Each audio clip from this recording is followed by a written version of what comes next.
1988. Workers from the mainland were pouring concrete supports for a rail system running north to the settlement.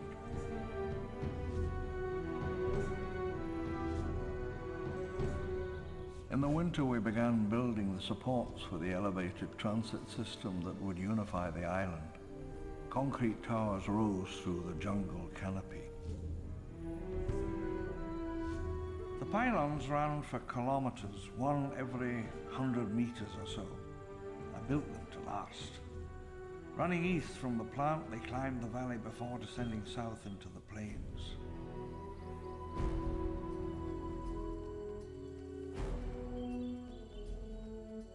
Curving up out of the southern basin, the Atherton Causeway would bring visiting scientists north from the southern beach.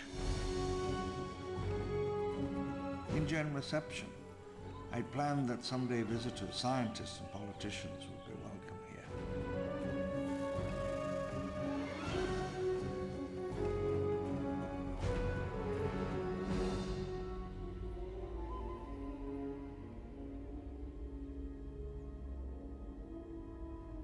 May 1989, we began laying foundations on the South Beach for a hotel for visiting scientists and businessmen. A year hence, I thought, the island would be quite famous.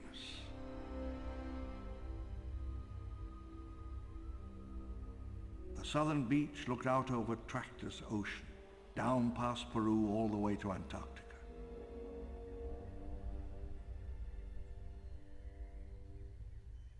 The main harbor for Site B.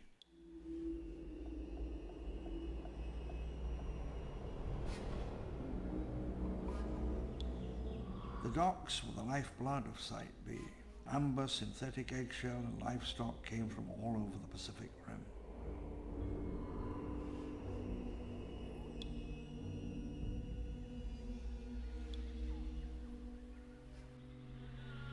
Chinese sailors singing in a curious, keening falsetto as they unloaded the synthetic polymer eggs.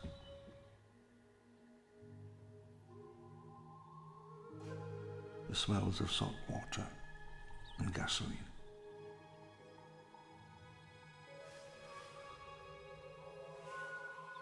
The steam pipes hissed and spat. Water pumped deep into the earth and came back superheated.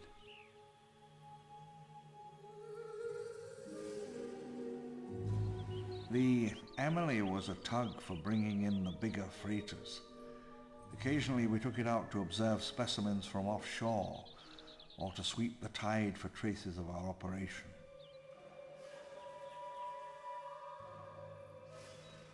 It was scuttled in 1989 as a quarantine measure soon after I gave the government my testimony. Far out to sea, we would sometimes glimpse the US Coast Guard units assigned to observe our activity. In 1989, the park was nearly complete. Our investors demanded on-site approval, and I, idiotically as it now turned out, believed we were ready. The debacle of August 27th, 1989 is now quite well known. And the legal consequences were, as you may well imagine, rather extensive. I still believe Nedry left himself a back door, something about the hobbits or God knows what. On October the 3rd, 1989, I sat on a wooden bench in the waiting room in Washington, D.C. A government panel put me on the stand.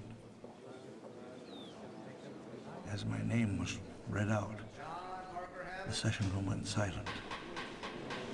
They walked up the aisle towards the stand.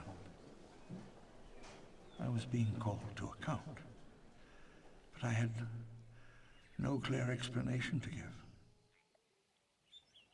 I'm sure you've heard the rest of the story on the television news or in the tabloids.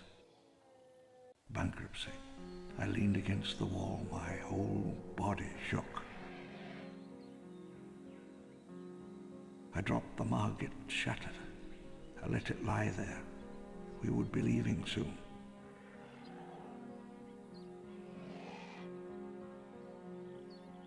When it became known that I was bankrupt, workers simply dropped their tools and walked away.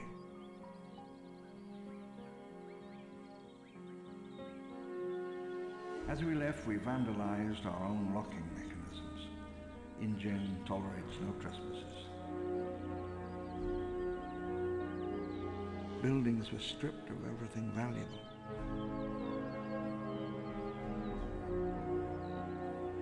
Technicians and workmen crowded round the docks, fearing they might be left behind when the security ring collapsed. Armed guards stood watch.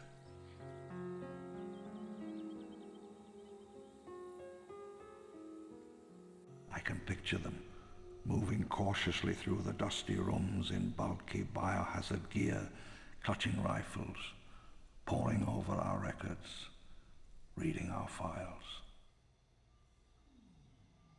And we sealed off the town, save for a few crucial gates, southward to the lowlands, eastward to the power plant and laboratory. We sealed the eastern gate for the last time. Gazing from my study window, I hit on a simple mnemonic for the passcode. Like Nedry, I felt I needed to keep a back door open. I gave myself over to the strange, lonely discipline of the market, investment strategies and profit. I stood apart, master of codes and lost worlds of heat and cold, and the sleep of 100 million years. A lost world is a sort of scientific myth, an evolutionary scenario in which an ecosystem is isolated and preserved. The rest of the world changes, leaving a tiny, fragile pocket where ancient species survive. October 1996. The InGen Corporation is taken out of my hands by a vote of the board of directors. My nephew dispatches his team.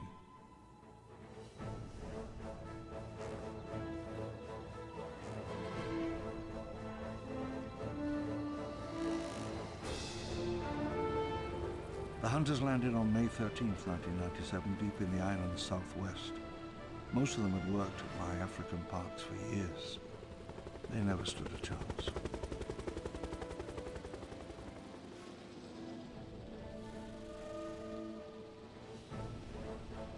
Hunting dinosaurs is quite a tricky business. I recommend helicopters, if you've got them. Lindstrat guns, by the way, Swedish-made, unbeatable for accuracy and rate of fire. American-made tranquilizer darts. The effect changes with the target's body mass, temperament, and mood. I believe the phrase is, results may vary. The InGen hunting party carried the passcodes for our perimeter fences.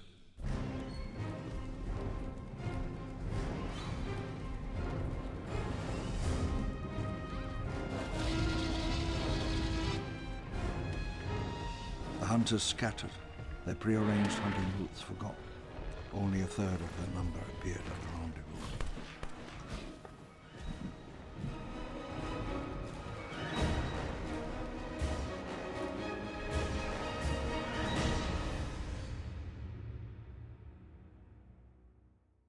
Martin A.S.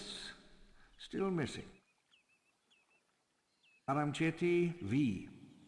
still missing. Sullivan R.M. still missing. LaSalle P. still missing. Van Holm S.T. also still missing. Listrata A.L. deceased. I was unable to find any records whatsoever on Michael Sullivan beyond the sole fact that his flight to the rendezvous originated in Port-au-Prince, Haiti. LaSalle was a disciple of Roland's, a sometime poacher, fancied himself a master hunter. An ex-policeman from South Africa, a sort of soldier of fortune character, known as the Maharaja to his fellows, highly skilled, but only works alone. He was meant to radio for picking up from the comm station. I first met Harold Greenwood in 1992. He was an American, introduced to me as a former Green Beret. He asked a number of questions about the disposition of the InGen technology. Harry claimed to be a friend of my former son-in-law. I liked him. He was confident and dashing.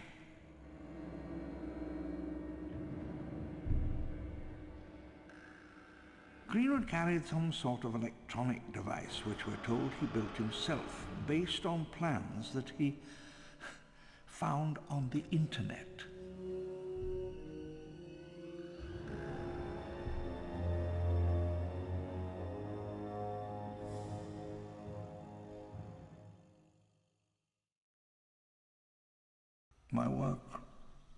My work lies where I left it. If there is anyone brave enough and clever enough to take it and return the keys to time, perhaps the foundation of a new empire. As I write this, tiles are cracking, smeared with windblown dirt and animal tracks. Thick tree roots are pushing up through the asphalt. The island settles itself, beginning to erase all trace of us. Water seeped into everything. The technology, the real trick of it, is still in there, in a darkened room in an empty building with a dirty floor. It waits. The flashpoint, the origin of Jurassic Park. Creation is an act of sheer will, and next time it'll be flawless.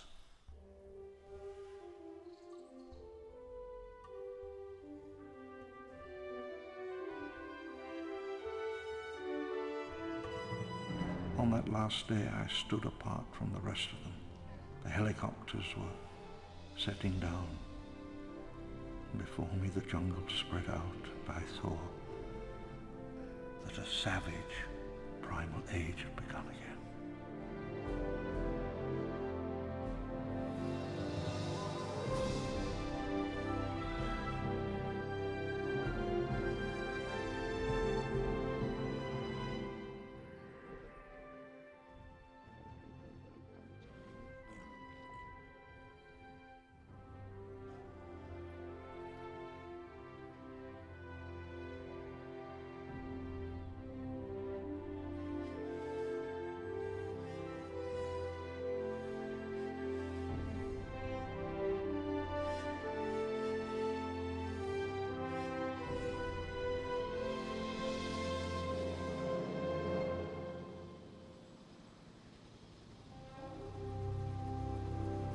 Come on, son. Get us out of here.